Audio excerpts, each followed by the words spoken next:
안녕하세요. 진실공방TV의 피노키오입니다. 민주당에서 선거를 앞두고 일시적으로 양도세 완화를 검토하고 있다고 해서 논란입니다.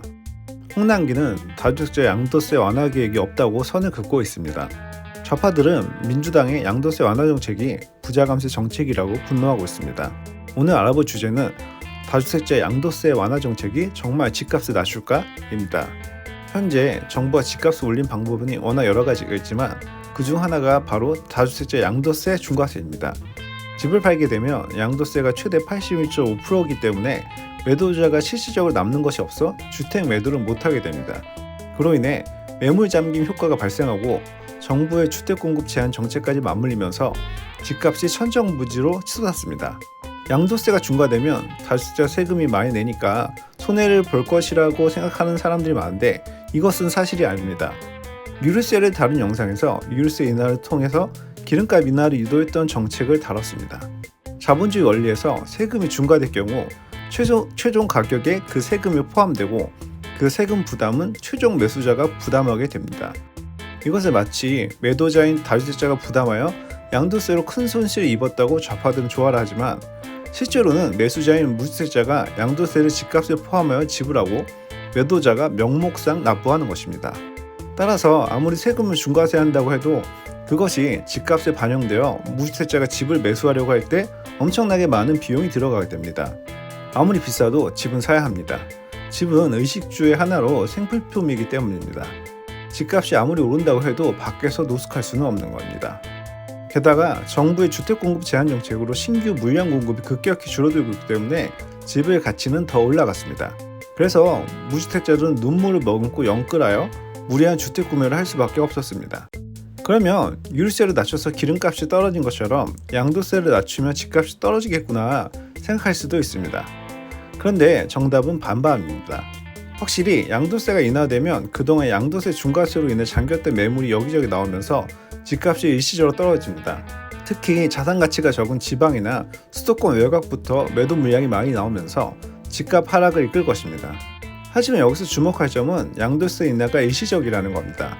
지지율 때문에 일시적으로 완화해준 다음 대선이 끝나면 다시 양도세 중과세로 돌아갑니다. 양도세가 완화된 기간에 일시적으로 집값이 하락한다고 해도 대선이 끝나고 양도세가 중과되면 집값이 다시 오릅니다. 게다가 다주택자 종부세 중과세가 또 다른 걸림돌입니다. 종부세를 다룬 영상에서 다주택자의 종부세 중과세로 지방의 2주택자 보유세가 서울 1주택자 보유세보다 더 높은 현실을 설명했습니다. 이로 인해 똘똘한 한 채를 선호하게 만들어 서울 아파트 값을 올렸습니다. 이 말인즉슨 다주택자들은 이 시기를 이용하여 다주택을 모두 처분하고 서울에 똘똘한 한 채로 옮겨갈 수 있는 기회를 제공합니다. 왜냐하면 이곳은 보유세 면에서도 훨씬 저렴하기 때문입니다. 그리고 이러한 수요 때문에 서울 아파트의 값은 추후에도 계속 오르리라는 것을 알고 있기 때문이죠. 제가 앞에서 양도세가 완화돼도 지방이나 수도권 외곽의 집값 하락이 두드러질 것이라고 설명한 것도 이 때문입니다.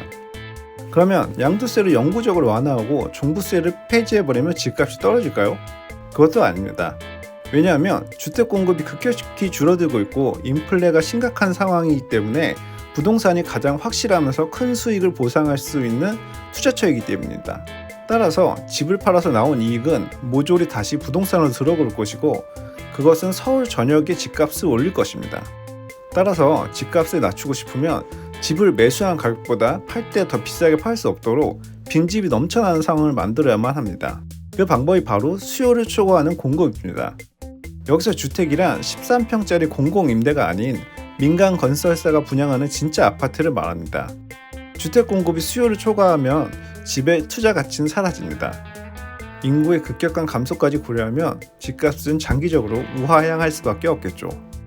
정리하자면 집값을 낮추고 싶으면 1. 양도세를 영구적으로 완화하고 2. 종부세를 폐지하고 3. 주택 수요를 넘어서는 초과 공급 이 세 가지가 동시에 달성되어야만 합니다. 그래서 오늘의 진실 양도세의 일시적 완화 정책은 다주택자들의 지지율을 올리기 위한 포퓰리즘 전략일 뿐 집값을 하락시키지는 않는다.